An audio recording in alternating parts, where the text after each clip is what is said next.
Hello everyone and welcome to another episode of the Wizard101 Story Guide series. This is a series where I kind of take the story of the worlds, lay it out for you, not only the history of the worlds, connections to real life history, and the story that we actually experience as a character while going through. This, I haven't done this series in a little bit, but I figured I would continue now with Celestia. I've gotten a request for it, and usually when someone requests I make a video, that's what I'll do, because usually that means at least one person wants to see it, right? So might as well do it. But here we are in Celestia, a world I actually don't know the story of too well, beyond the simple basics, but I will read about it and kind of explore some connections. So, for a little bit of backstory, and this is right off of the Wizard101 website, long ago, the astral wizards of Celestia created the powerful magic using the energy of the stars, the moon, and the sun. The sorceress Morganth, who's the main villain of Arc 2, a queen of the Shadow Web, wanted the secrets of the Celestian magic at all costs. The Celestians refused her, so she raised a dark army and sent it against Celestia. After decades of battle, the astral wizards realized their world would fall. They summoned the Storm Titan to defeat Morganth's legions and to take their world to a place of safety. The Storm Titan betrayed the Celestians by sinking their world beneath the waves along with Morganth's invading forces. Realizing they were doomed, the Celestians raised mighty domes to protect the treasured city from the waves, though it was too late. They perished along with Morganth's invading army. Celestia was lost to the spiral, its spiral door closed forever. Centuries later, a team of brave explorers from the Spiral Geographic Society, which is from Marleybone, led by Sir Thurston Pluckett, rediscovered Celestia. They landed with an airship and built an exploratory undersea domes to explore Celestia's sea ruins. Plunkett and his fellow explorers soon realized that Celestia was now inhabited by a strange new culture, the Crustacean Empire. Unfortunately, the explorers did not come alone to Celestia. Morganth's followers, the Shadow Weavers, stand ready to take Celestia's magic for their queen. After receiving the Spiral Geographic Society's distress call, Headmaster Merle Ambrose of the Ravenwood School for Magic seeks any young wizard brave enough to journey to the undersea world of Celestia and discover the secrets of its lost magic.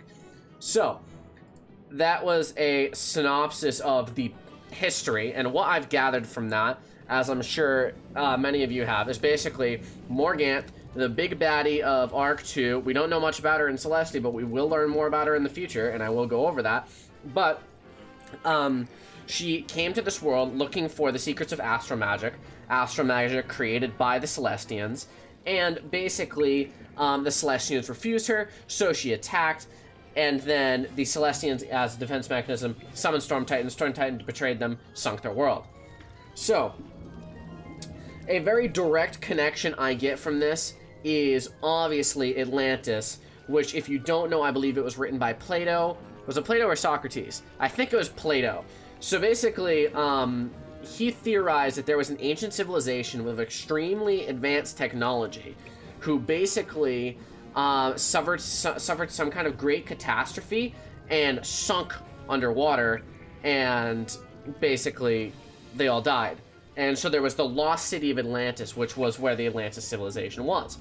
Obviously, this is that's why Celestia is based on it. Celestia was a civilization of advanced people, the Celestians, and they were then sunk when they got a little bit too overconfident, or not overconfident, but they meddled with something they shouldn't have meddled with, which draws many connections. If you ever watched Game of Thrones, it's similar to how the children, I'm not too well versed in Game of Thrones, but the children basically created, the children of the forest created the, what's his name? Is it the Ice King? No, what?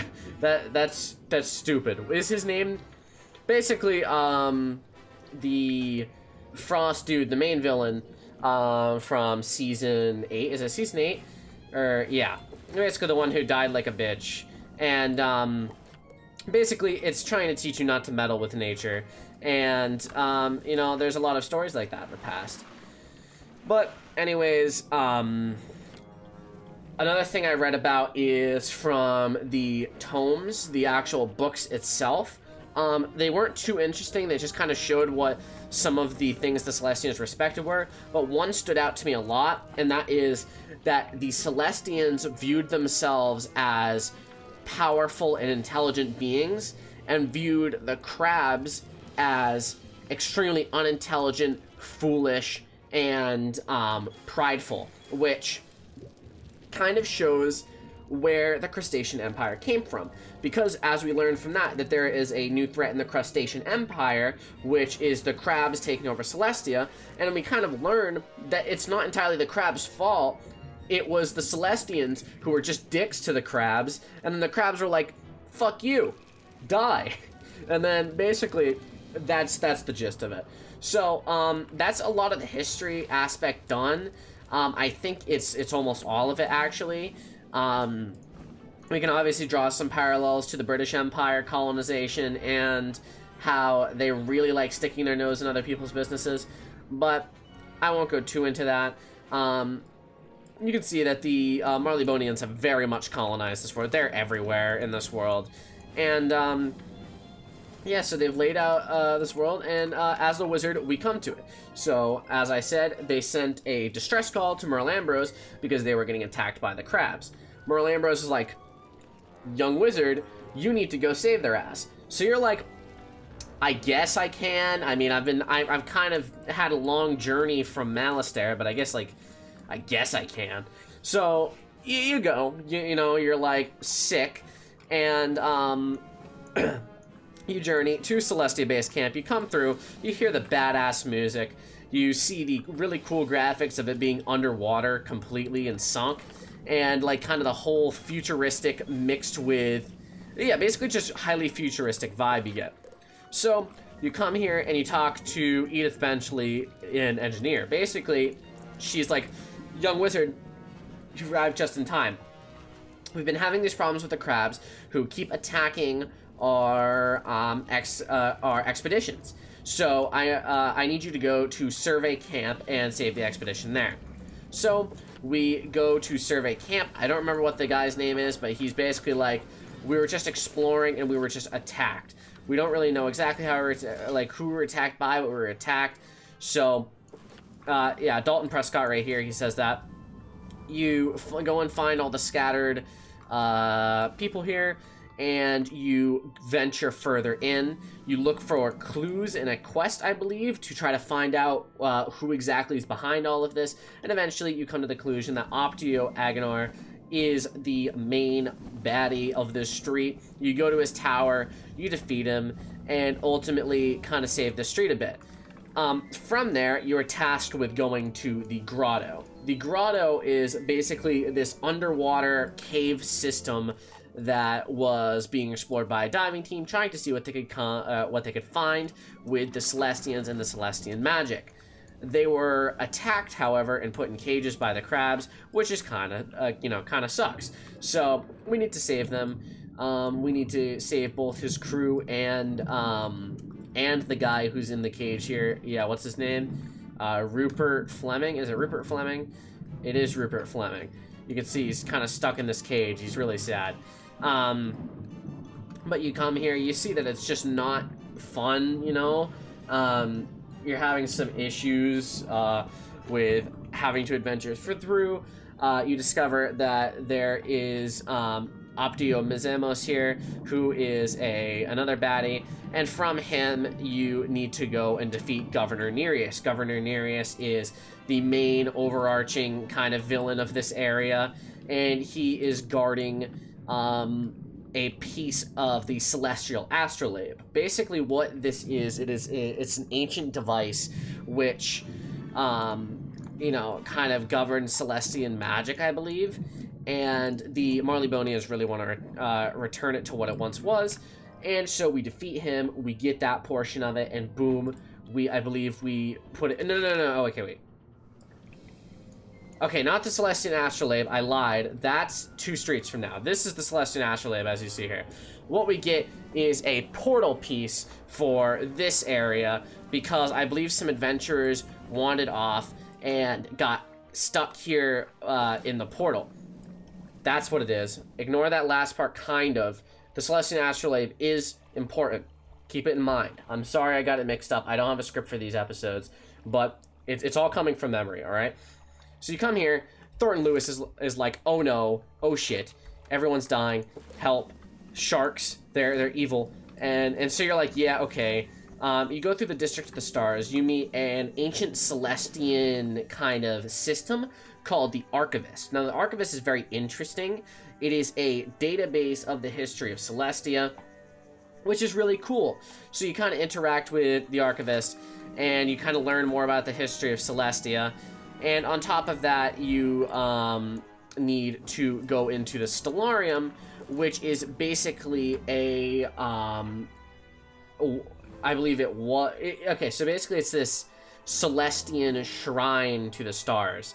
And you need to kind of discover the secrets there.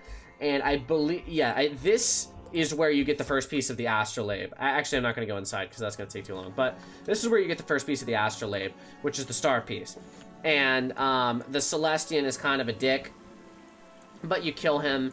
I think he's already dead. You kill him again. And you collect the astrolabe and successfully kind of prevent this area from continuing to attack and kind of learn more about Celestia. From there, you come back and Edith eventually is like, okay, sick, you got a piece of the astrolabe. That's amazing. We needed that piece. From here, I would like you to go and save some more people. So, we are sent to save more people, and that is in the Floating Land. I was about to go to Storm Riven, but I forgot the Floating Land is first. And, yeah, so off we go. Floating Land is actually is the only area of Celestia that's actually above ground. Basically what it is it's the surface of Celestia. This is where Celestia used to be. But you can see this area, in my opinion, is actually one of the most interesting.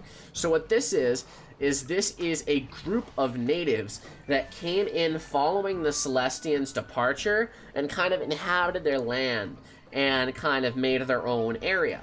So, obviously there's the sea spirits here, and then there's the dogs, but you have the water bowl people who have come into this area following the sinking of Celestia. You can see right here, this is a storm titan. You can see that they kind of worship it because they must know what happened to the people of the past, or they have some inkling. They, at the very least, know that, you know, they're having some issues. When you come to this area, you need to find this dude named Captain Fog, who was the dude who landed the airship here. Obviously, he didn't land it too well, considering it's, you know, in the water and kind of exploded. This is also where you learn about sun magic, and you can train up to Monstrous here, or Gargantuan, I don't know. Basically, you can train up here at the levels and get enchants for spells, which is really useful. But basically, you need to save Captain Fog and his crew because they're having issues with getting out of here after they're crashing the airship. So you can see they have a giant airship right here. It's been crashed and burned, and it sucks. But basically, you save him, and his crew is safe as well. Boom, you win. From here, you come back, and now you are sent to Storm Riven. Basically, what they're doing, or what issues they're having in this area, is that they have uncovered a, they're trying to uncover the secrets of the area and find out more about Celestian magic, but the problem is that, they're being attacked by Morganth's forces. You can see, are these the Celestians? Okay, so these are the Celestian remnants, who are basically the Celestian warriors who fought in the war against Morganth's forces. But down here, you also see the Shadow Web Mercenary and Shadow Web Taunts. Basically, what they are is they are Morganth's dark forces that she used against these guys to begin with. So you go through the area. You are trying to find a way to Storm Riven Hall. And in Storm Riven Hall, basically, the purpose of it is you're trying to uncover more secrets. And you actually fight a Storm Triton himself, who has come to this area. Not like the Storm Titan, but like a Triton kind of thing. An underwater beast. And this is after fighting this dude over here, who's a dick and betrays you. But basically, that's that. You've come to this area, and you've overall helped the people and kind of discovered that you know, Morganth's forces are working, and they're working against you. I'm actually going to pause the video real quick and look up some more stuff on the next few streets. I believe that was a good enough synopsis for the first few streets, but I just want to make sure I get these last few right. Alright, so I looked it up. There was an aspect that I was missing here. I knew there was something, and that is the whole reason you came to the Stormriven Hall in the first place is because you were trying to unlock the secrets of Celestia, as I've said, but you're trying to get the pieces of the portals that are actually in the Celestia base camp. As you know, there was the District of the Stars, which was the first one with the Stellarium. Sorry, I punched my microphone. Which was the Stellarium. Now we're trying to get into the Lunarium. And the whole purpose of this is we're trying to fix the Astrolabe, which is a piece of Celestian magic. So basically, we come to Stormriven with the sole purpose of restoring the portal pieces, which we eventually do after going through Stormriven and Stormriven Hall. Following that, we come back to Celestia Base Camp, successful with our goal of getting the portal pieces, and talk to Edith eventually. She's like, "That's lit, bro. Congratulations on all you've done. Put the portal pieces back, we'll fix it, and go to the Lunarium." So, here you go. You go into the portico, also known as the Lunarium. Well, okay, so there's the portico, which is the area outside, and then the Lunarium itself, which is the temple, similar to the Stellarium as last time in the District of the Stars. I'm not doing this quest, obviously, but basically, you've come here specifically to get the lunar portion of the Astrolabe. You go and you talk to this Morganth Dark Force and kind of look at this, you defeat some of the other forces, and then you go and enter into the Lunarium. Once you're in the Lunarium, you see that there's some Celestian forces that are guarding the piece. So you eventually you fight through them, you beat the boss there, and then boom, you save you get the piece of the Astrolabe, and you were done there. Alright, sorry, I was looking up the purpose of the Astrolabe because I wasn't sure exactly. I've discovered it, but that is for later in the video. We are almost done, so if you're getting a bit bored, I'm sorry. I mean, to me, the story interests me. If it doesn't interest you, I actually don't know why you're watching this video, but I find it interesting. So, moving on, we've gotten the second piece of the Astrolabe, the lunar piece, the moon piece, and then we come back out to Edith eventually. She says, "Hey, another one of our teams in the Science Center is getting absolutely fucked right now. Please help them." So you're like, okay, fine, I guess I need to. So you come help, what is it, Piper something over here. You help her, yeah, Piper Melville. You come and help her. Basically, they're getting attacked by these creations, and these kind of robots. Basically, what we find is that these robots are actually things that were created by the Celestians, I believe. They're actually, creations of the Celestians specifically, and are kind of this interesting, you know, take on, like, futurized civilization and kind of things going crazy and attacking.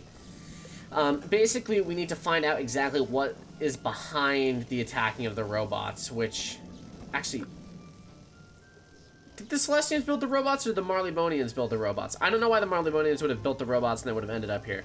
Sorry, I just got confused. But basically, they're being attacked by the robots as the premise. And we learn that there's someone controlling the robots, which is why we need to kind of, you know, stop him and stop them in general. So we come here, we help Engineer Montgomery, I believe. Engineer Montgomery is the kind of dude who came to this area specifically for the purpose of finding out what the issue is with the technology. We help him fix some stuff. We eventually help fix these things over here. And that leads us so that we're able to go into this giant looking building right here, which is really cool, which is basically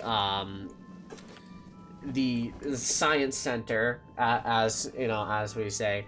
And it basically, we find this fish looking dude controlling robots, and he's really evil. We kill him, and life goes on as usual. So we go back to the Celestia base camp, and that's when eventually we But, okay, so that's where we get to the actual Crustacean Empire. The Crustacean Empire, if you're wondering, is a body outside of Celestia. It is the underwater sea creatures that came into the territory following Celestia's defeat. And it's kind of a conglomeration of Pisceans and what's the fish things? The anglers. Okay. So Edith mentioned is like, you need to go help out there because we don't really know what's going on with the area. We just know that it is suicide to go in there.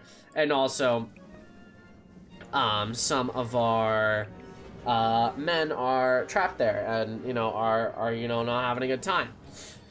So we go to the area and we actually discover that the crabs are actually being attacked. The crabs were originally inhabited in this area, and I believe the reason why they actually attacked and came into Celestia mainland is because they are being pushed out by the attacking Crustacean Empire. What the Crustacean Empire is like, as you can see here, the leader, like, Praetor Mako, and some of his things, like Nuncio and Glocko. Basically, they're an empire that has come specifically for the purpose of taking the land, and we need to push them out. So Thurston Plunkett here, and the Crustacean Emperor, who actually... Why is he here? Why don't I remember the plot? Wait, give me a second to look up the plot. I'm sorry I need to do this. I actually won't need to do this for Zavaria, by the way. Celestia just has a really long and boring plot. I'll be back. I get it. I wasn't exactly wrong. So, the crabs are... They are invading Celestia. They're fleeing into Celestia in a way. They're invading. What I said isn't untrue. Just take kind of like what I said and twist it a little bit.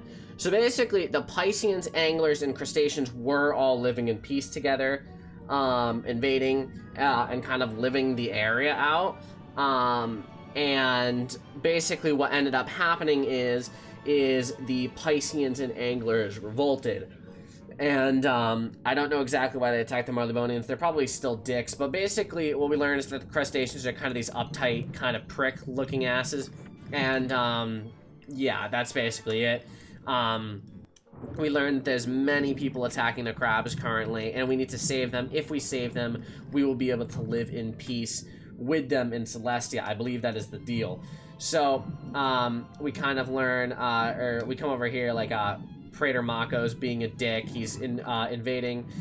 We learn that there's sea pirates over here, and these sea pirates, are looting the area as well, so we kind of get them to stop as a whole. I believe the reason why they're looting the area actually is because treasure was stolen from them by the people in the area, and so we get their treasure back. We take out some of the revolting forces of the sharks or the Pisceans and kind of settle down the whole thing. Eventually, they become less enraged, the Crustaceans, and the Crustaceans are like, sick, you've saved us, so we will let you go in peace, and that is that. Sorry that that was confusing. I'm sorry I've been talking for like 5-6 minutes about the Crustacean Empire, but I kind of need to because it is long and confusing. I hope I didn't confuse anyone, but basically, let me reiterate. Crustacean Empire, bad people, invading Celestia. Celestians died. They continued invading and inhabiting the area. They attacked the Marlebonians because they viewed them as threats. And the reason why they viewed them as threats is because they were on edge, because the Pisceans and Anglers were revolting. We go to the Crustacean Empire, put down the Piscean and Angler revolts, and then we come to an agreement with the Crustacean Empire that they will not attack us. We will not attack them. We're just here to observe. And they're like, sick. All is well. And then I believe we get the last piece for the Lunarium, the portal piece, and we were able to go. The Chancel and the Lunarium itself. Pisceans have invaded the area, so we need to boot them out. We do boot them out. Everything's fine, but once we get to the last area, someone appears. Morganthe appears, and she's like, oh, so you're the wizard that's been meddling in my plans, I see. And I'm like, I mean, I guess. Stop invading worlds then, you're like, you bitch. And she's like, eh. And then she leaves. And, Basically, she is plotting to, I believe, take over the spiral. She's just being a general dick about it, learning astral magic, later learning that, you know, she's doing some shady stuff. So, we get the piece of the solar piece of the astrolabe from the Solarium. No, wait. Lunarium. What is this? I just know that we get the piece from here, right? Do we get the piece from here? Yeah, we get the sun piece from here. Sorry, I'm getting confused now. I'm flustered. I'm sorry this video ended up being 30 minutes, but we fixed the astrolabe. What the astrolabe does is it activates and allows you to go into the Trial of Spheres. The Trial of Spheres is specifically designed for testing yourself as a Celestian. We test ourselves against the Celestians, and we do perfectly fine, defeating a Sun Celestian goddess looking ass named Mithraia, and eventually conquering Celestia as a whole. I'm sorry that I was confused. I've just been having some actual issues because the plot is so long and confusing in Celestia, but I hope you were able to follow it. That is literally it for Celestia. The whole point of the Trial of Spheres is to test yourself. The whole point of Celestia, in actuality, is to just kind of learn about how Morgantha's a dick and introduce astro magic. Zafaria is when we start getting into actual plotline with Morgantha and the second arc as a whole. And this is kind of similar to how Wizard City is exposition for Malastare and how Malastare is a bad person. This is showing that Morgantha is a bad person because she's invading, conquering worlds, and just being an overall dick. So, next episode of Zafaria is going to be much more straightforward, much more logical, because I remember that plot line like it's the back of my hand, because I actually love Zafaria. Celestia is an awful world, but I had to get through it, and I'm here now. I have finished, basically, going over everything. I hope that this was at least cohesive enough for you to learn something or to kind of remember the story. Again, I'm sorry it was so long. But if you enjoyed, please drop a like, hit the sub button. And I'll see you in the Zafarian episode, which will be very fun, by the way.